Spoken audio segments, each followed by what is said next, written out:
Hi, welcome back to Numerix Video Blog. I'm your host, Jim Jockle. Joining me today, Paul Rawadi, Director of Research at Alphacution. Hey, Paul. Thanks, Jim. Good to be here. Continuing our conversation on quantifying transformation. So we've talked about the good, the bad, and now maybe a little bit of an ugly. So widely reported in the news, some of the challenges that have been happening around Deutsche Bank. Last month, co-CEO, in terms of a paper, quoted in a German paper, saying the inefficiencies of our IT was the price we've had to pay to catch up with the fast-growing Wall Street banks. So a lot of investment, a lot of change, even just the personnel, bringing in more Silicon Valley types into the management structure as part of their transformation.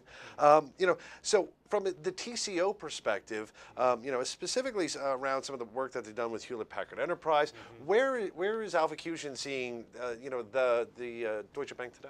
So the first point I would make with this is that this is not a Deutsche Bank phenomenon. I mean, every bank adopted this sentiment where catching up with some perceived leader in some business segment was something that was going on across the major banks that had this global spectrum, that had this supermarket mentality.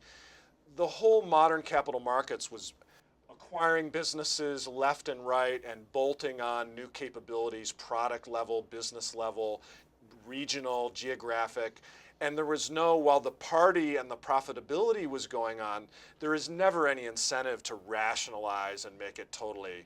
As long as that margin is there, you don't want to stop, the wheel from turning. Then the global financial crisis came along and things really changed. The market has changed and a lot of these opportunities has changed. There's costs involved with all of the reporting.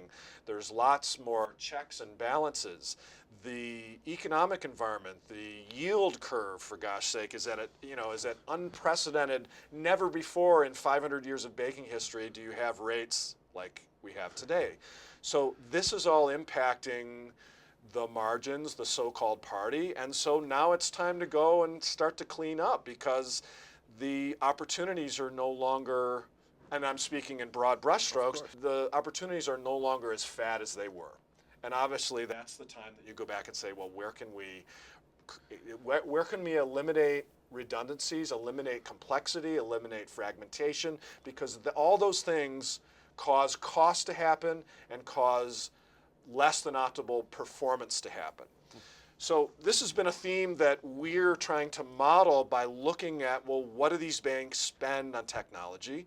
The way that we do that is we normalize across all of these enterprises by looking at per employee or a headcount metric, which allows us to normalize not only a bank in 2005 relative to itself in 2015, but also a bank in Europe relative to a bank in Singapore or in Japan or in Brazil or in New York. Well, I want to jump in on that question because it was, last time we spoke, we were sitting and we were chatting about the revenue per employee. Yeah. And when we think of the TCO, not just on the technology, the human capital, at some point, how difficult is it getting to attract people to come to banking? When you think of the profitability of traditional tech firms as compared to the more financial institution type employers? Well, so this is why I got into the concept of not so much worrying about what the TCO is,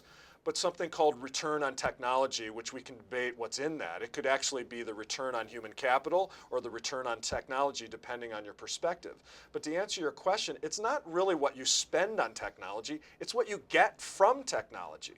This is what got into the benchmarking exercise. There are some firms that spend more than anybody else on technology on a per head basis, but their revenue per employee justifies the TCO per employee. And this gets us to a metric that we're calling the T-spread, the technology spread, that is looking at what is the difference between those two. Because you want to maximize that. You don't want to make one absolutely low and then try and figure out how to get the revenue, right? You actually want to maximize that, which means that you may pay more for headcount. There are some firms that pay noticeably more for their IT personnel because they're trying to attract the best in the business to deal with that spread, not to deal with just the TCO by itself. Well, there was a great article, and I saw it on LinkedIn the other day, and it was talking about JPM attracting talent, Yeah. and now all of a sudden it's like ping pong tables, and Yeah. and all these gimmicks. In terms of the button down, the white collar and tie, are people going to feel comfortable going to work? Ping pong tables are great if you're 20 something, you're just your first job out of school, and you want to get paid in ping pong balls or ping pong time. But that's serious players aren't. That's not part of the compensation matrix. Serious players, serious innovators have to see what's in it for them in terms of their own lifestyle. You can't take the ping pong table home. You can't take the extra tickets and all the. This is all fluff that attracts younger folks that value that kind of thing. But for folks that have families and kids and have to pay for homes and vacations and college, they care about what the money is. So, I mean, this gets down to the brass tacks of what they're actually spending for that. Now, I don't know, do you still want me to answer the Deutsche Bank Yes, I do. Let's question? jump right into it. So I was fascinated with the deal with HPE, Hewlett-Packard Enterprise, with Deutsche Bank. Late February 2015 was having any impact yet. And so I looked into that, and I guess on a short-term basis you could say yes, that the spending that I had detected at Deutsche Bank was about $95,000 per year per employee. That's all employees, all 100,000 employees globally. And that seemed to be upticking from a low in 2010 of about 70,000 per head. And so clearly there was some significant uptick in spending, TCO basis. They needed to address it. They're already down from $95,000 a head per year to $88,000 per year per head. I know I'm throwing a lot of numbers out here. Early indication is that it could be working. It could also be a false positive here, that are other things at play.